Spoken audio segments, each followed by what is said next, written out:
Our topic of presentation is induction of labor. Labor induction definition and use.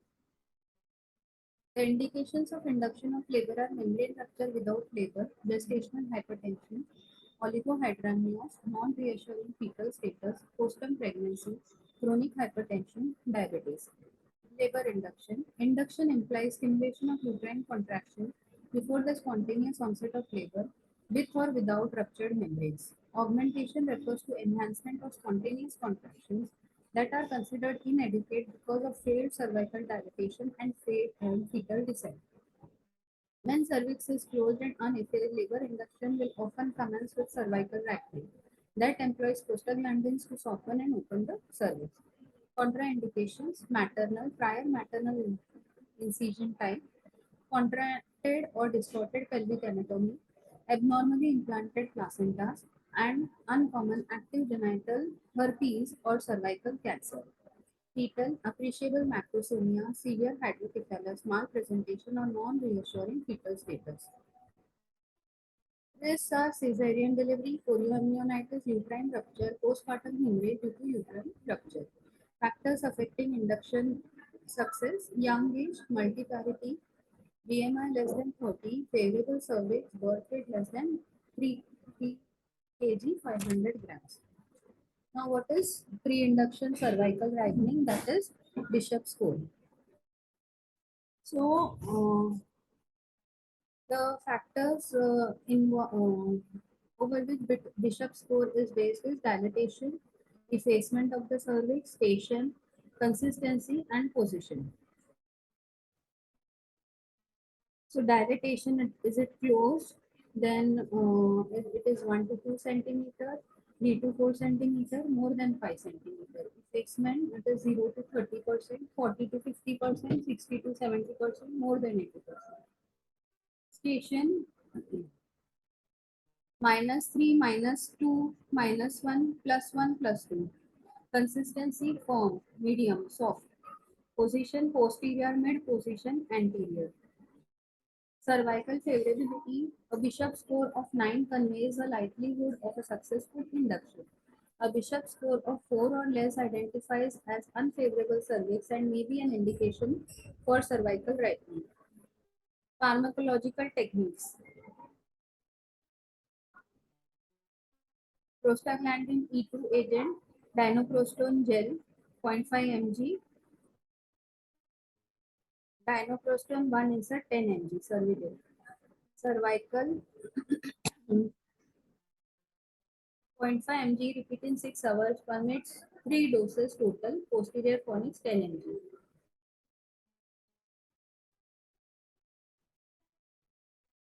Comment: shorter induction delivery time with oxytocin infusion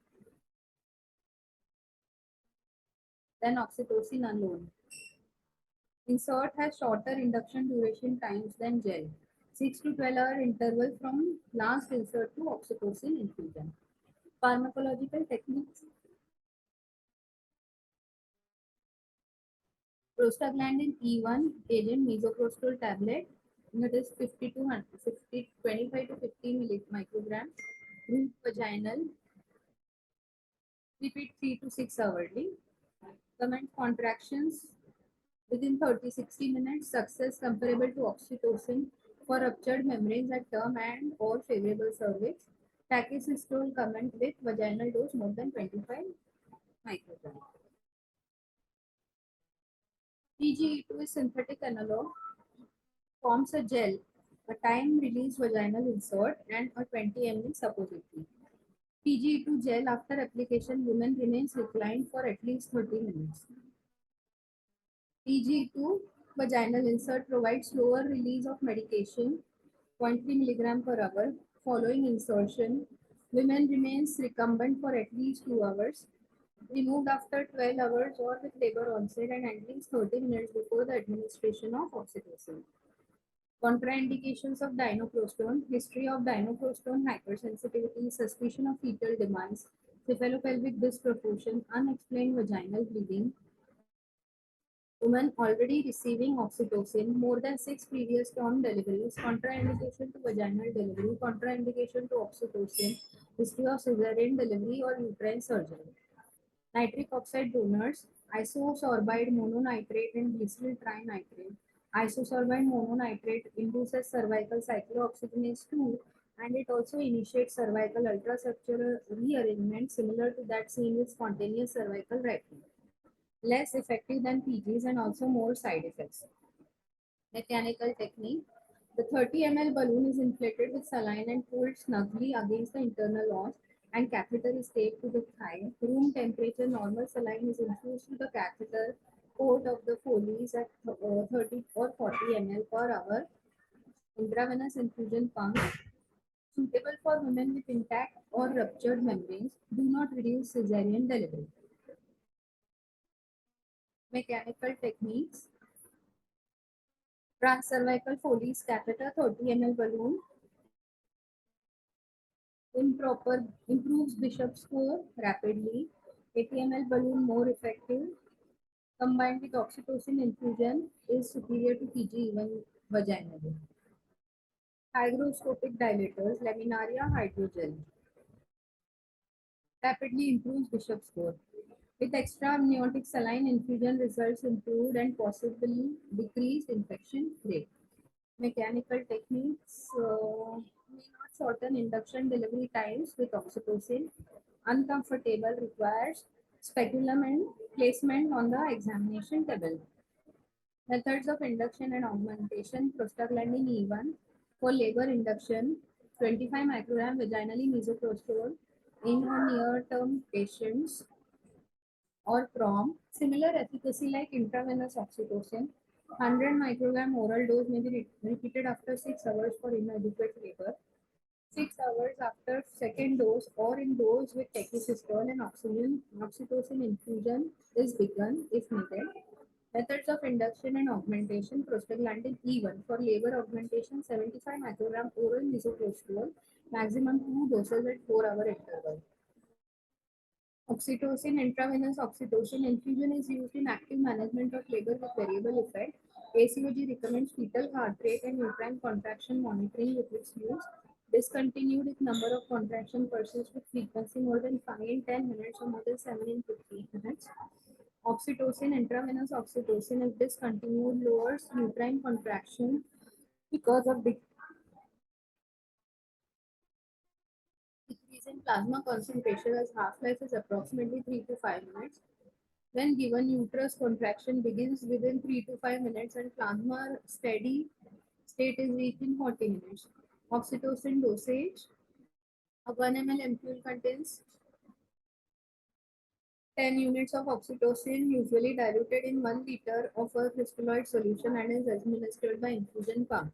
Infusion rate is 10 by 20 units, 1 or 2 1 ml vials respectively mixed with 1 liter of RL, which results in oxytocin concentration of 10 to 20 milliunit per ml.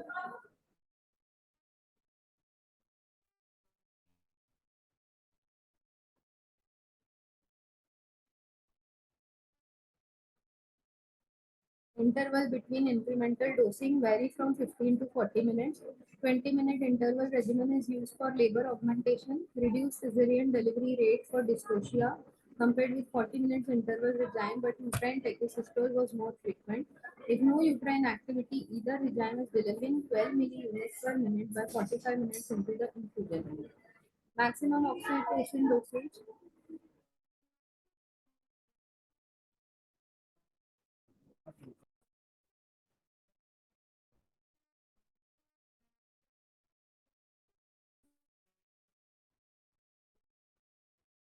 Maximum oxytocin dosage which is variable and oxytocin infusion dose more than 40 has no apparent risk.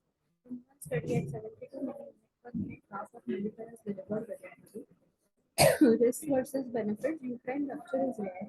Oxytocin has amino acid homology similar to arginine vasopressin and has significant antidiuretic action. So when infused at 20 milliunits per minute, renal free water clearance drops. If aqueous fluids are infused with oxytocin, water intoxication can lead to convergent coma and mean median spontaneous uterine contraction pattern between 140 to 150 monthly video units mostly results in progression to vaginal delivery with With oxytocin used in augmentation of labor and active phase arrest, 200 to 50 90-degree volts is achieved. Amniotomy for induction and augmentation. Amniotomy at 5 centimeters cervical dilatation accelerated spontaneous labor by 1 to 1.5 hours. For in labor induction, artificial rupture of membranes, surgical induction results mostly in spontaneous vaginal development. Disadvantage: unpredictable results and long interval until labor, superior to oxytocin alone.